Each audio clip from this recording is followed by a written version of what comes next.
ओम शांति। 8 नवंबर 2025 के बाबा के मधुर महावाक्य। बाबा कहते मीठे बच्चे, तुम देही बीमानी बनो तो सब बीमारियां खत्म हो जाएंगी और तुम डबल से ताज विश्व के मालिक बन जाएंगे। तुम देही बीमानी बनो तो सब बीमारियां खत्म हो जाएंगी और तुम डबल से ताज विश्व के मालिक बन जाएंगे। प्रश्न, बाप के सम्मुख किन बच्चों को बैठना चाहिए? बाप के सम्मुख किन बच्चों को बैठना चाहिए? बाबा कहते, जिन्हें ज्ञान डांस करना आता है।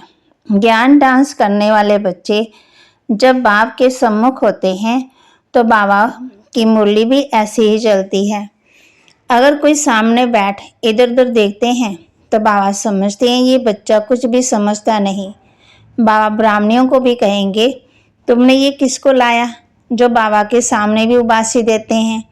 बच्चों को तो ऐसा बाप मिला है जो खुशी में डांस करनी चाहिए। गीत दूर देश का रहने वाला आया देश पर आए। ओम शांति। मीठे मीठे बच्चों ने गीत सुना। रूहानी बच्चे समझते हैं कि रूहानी बाबा जिसको हम याद करते आए, दुख हरता सो करता, वह तुम माता पिता हम बालक तेरे, फिर से आकर के हमको सुख गनेरे दो। हम दुखी हैं, ये सारी दुनिया दुखी है क्योंकि ये कलयुगी पुरानी दुनिया है।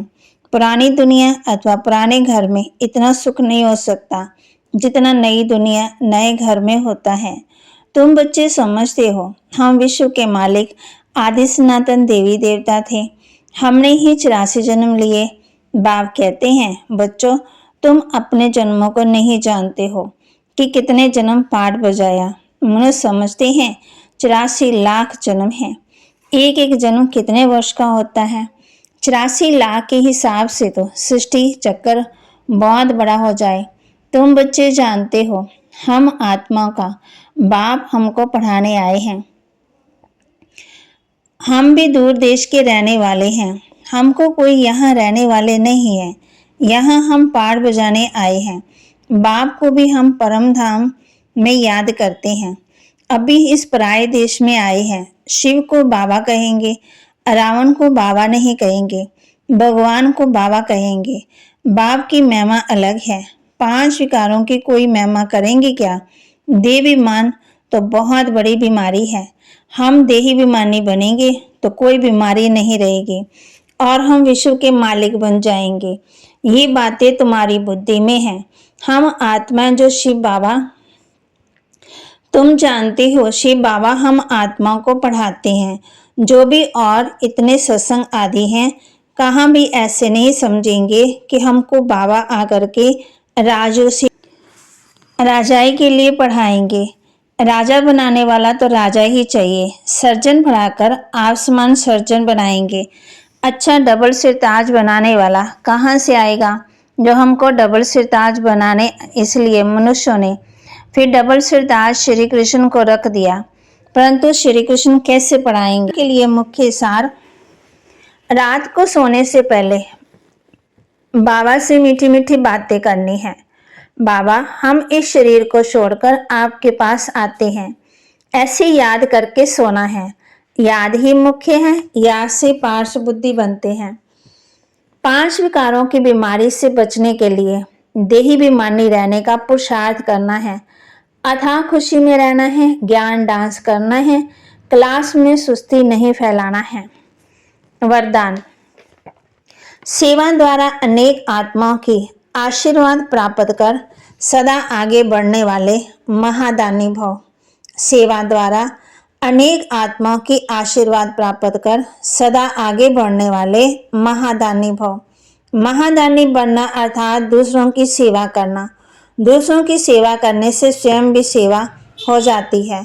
महादानी बनना अर्थात स्वयं को माला माल करना।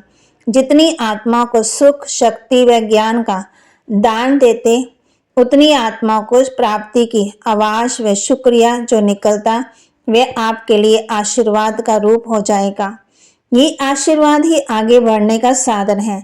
जिन्हें आशीर्वाद मिलती है वह सदा खुश रहते हैं। तो रोज अमृत के लिए महादानी बनने का प्रोग्राम बनाओ। कोई समय व दिन ऐसा ना हो जिस में दान ना हो। स्लोगन, अभी का प्रत्यक्ष फल आत्मा को उड़ती कला का बल देता है। अभी का प्रत्यक्ष फल आत्मा को उड़ती कला का बल देता है।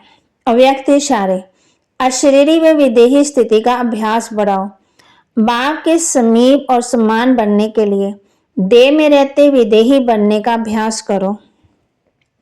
जैसे कर्मातीत बनने का एग्जाम्पल साकार में ब्रह्मा बाप को देखा, तब तक ऐसे फॉलो फादर करो जब तक ये देह है, कर्म इंद्रियां साथ है, इस कर्म क्षेत्र पर पाठ बजा रहे हैं।